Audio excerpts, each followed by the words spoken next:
2020 was a monumental year that will be remembered indefinitely.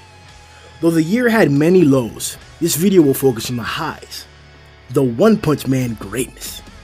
We will be discussing the top 20 panels of 2020. Every panel on this list was submitted, colored, and voted on by members of the Discord. If you'd like to join and support us, check out the link in the description for the Discord and many other links as well. Like the video. Number 20. Setting the standard for this list is Atomic Samurai's redraw Atomic Slash. Murata always goes 100% when drawing Atomic in action, and this panel is no exception. With the removal of Atomic's strongest technique, we got an improved battle sequence that culminated in its greatness. Number 19. After a long wait from the Orochi fight, in 2020 we got the return of the Hero Hunter. At a whole nother level, Garou brought the hype of 2020 to its max.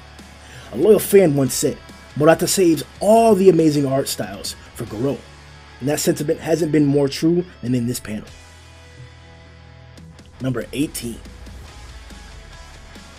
Although redraws did plague 2020, the redraws were bearable because of the amazing designs implemented. Arguably one of the best designs in all of manga, Phoenix Man comes in top tier with this edition. A character that already captured our hearts with his abilities now persuades us with a cock diesel installment of badassery. Number 17. The moment that set the tone for arguably the best fight this year. We hadn't yet seen the indomitable durability of Darkshine that webcomic readers had hyped up, but this moment said it all. The guy who managed to smack down Rover, beat Metal Bat to a pulp, and punch off Royal Ripper's head couldn't even tickle Darkshine. The size comparison, the after images showing Garou's effort, and Darkshine's stance really set this apart. Personally, this is much higher on my list. Number 16.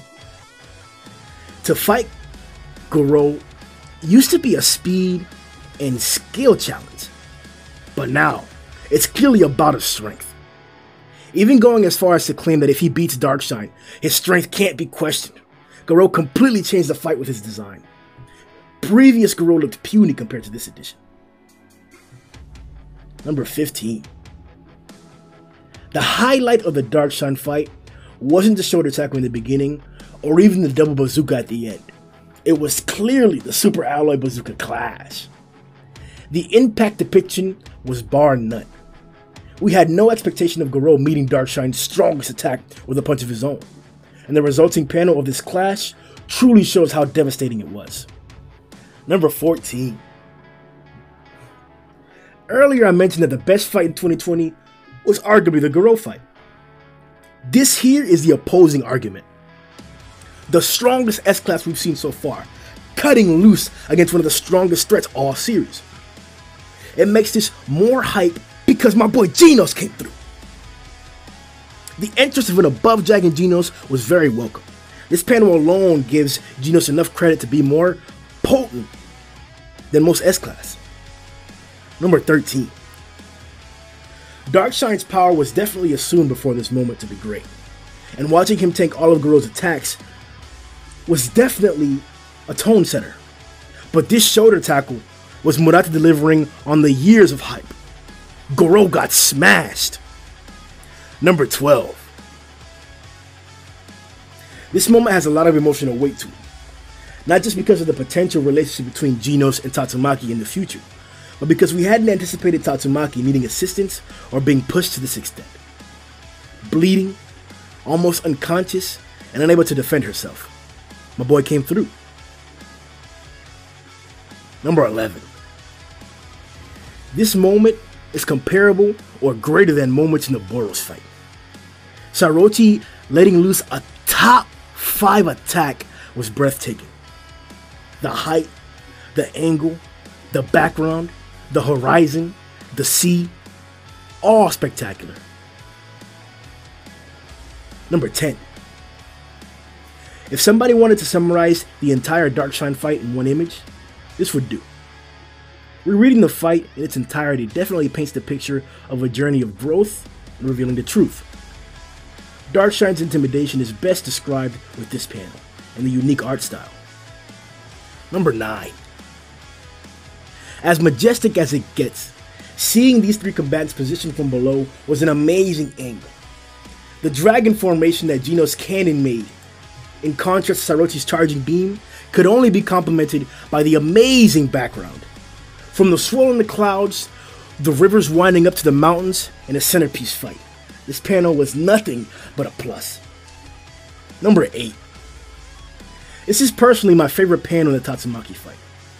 After seeing the unbelievable effects of Sorochi's attack, I didn't know what to expect in response. I had no idea how to deal with the implications. This was the last thing I expected, or even believed he was capable of. Tatsumaki literally lifted the coast. Literally. Number 7. Another unique and much appreciated depiction of Garou. This time, post-fight, he struggles with his mental state. To see him contemplate his future and his goals was interesting. Number 6. The only depiction of God on this list is probably the best one. It's clear that this being can present himself in many forms, so I'm excited to see what other appearances Murata gives him. But seeing him take the form of a planetoid, especially with the spirals on his surface, it was trippy and kind of unsettling, besides awe-inspiring. Number 5. As the fight escalates, so do the feats. Tatsumaki mentioned before that she wanted to lift the whole base up. I didn't believe her. I didn't know the size of the base either.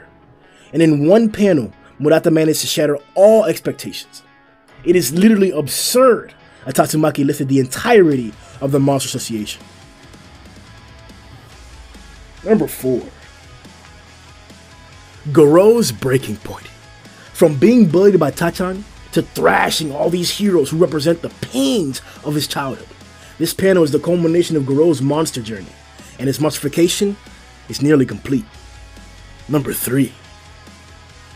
Almost as good as the fight is the setup. One of the keys to making a top tier fight scene is definitely the introduction.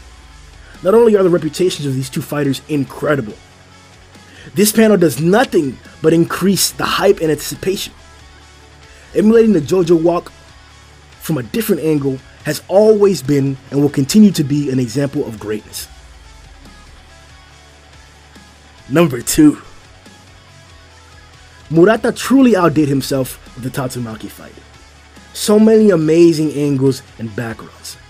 Though I really don't like the design of Sorochi from her waist down, I have to admit that this depiction is top 10 in the whole series. Number 1. The best panel in 2020 is the result of the Earth Cutter. We saw the results of Saitama's serious punch, we saw Boros' roaring cannon, we've even seen Saitama on the moon. But a part of the Earth was cut, bitch! Like, what? In my reaction, I spent multiple minutes in silence in response to this panel. This attack changed a lot of things in this series. Does a god level threat have more power than this? I hope so. Yo ho ho!